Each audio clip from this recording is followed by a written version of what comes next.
Out of hospital after undergoing emergency surgery in the United States, is expected to go ahead with the episode of The Daily Show.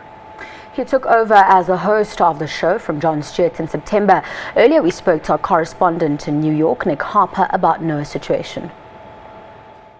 It's getting lots of media coverage here in the United States, especially because it was such a shock, this emergency procedure that suddenly had to happen on Wednesday morning, meaning they had to cancel the show on Wednesday evening. There's been a lot of buzz around Trevor Noah ever since he took over from Jon Stewart on The Daily Show at the end of September. He's really only been in the hot seat for about 5 weeks now, and this is the first show that he's missed. Obviously, that in itself is a big surprise, but the fact that he was in hospital because of it certainly created a lot of news, a lot of interest about exactly what had happened. But we're told that the surgery went well, that he's recuperating well, and the thinking is that he will be back behind the desk for tonight's show.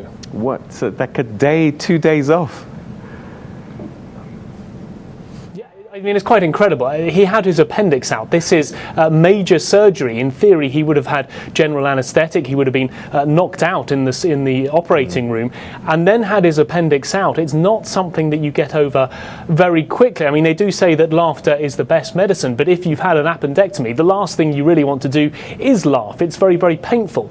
So to have just 1 day off, there is this question mark about whether there's perhaps too much pressure on him, or he himself feels too pressured to return to work as quickly as possible. One of the reasons maybe is because we have seen the ratings for the show slip, perhaps by as much as around 37% according to some polls. So maybe he feels that he doesn't want to take any more time off. He wants to jump straight back into it. But it seems like a strange decision considering he's just undergone major surgery.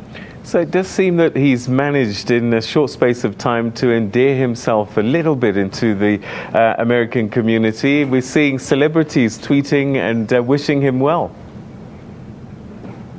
Well, yes, absolutely. Yeah, there was initially this feeling when he took over whether he'd be able to fill those very, very big shoes left by Jon Stewart, who'd fronted the show for 16 years, become a household name, created this show into a massive juggernaut that was spanning the whole of American culture, media that he would commentate on.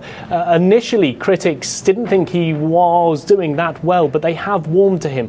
There's been good response from fans, good response from critics, and lots of tweets, especially from fans wishing him well.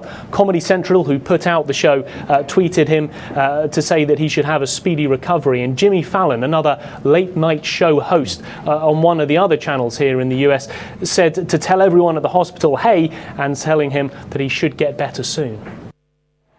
Europe continues to grapple with the unprecedented influx of refugees.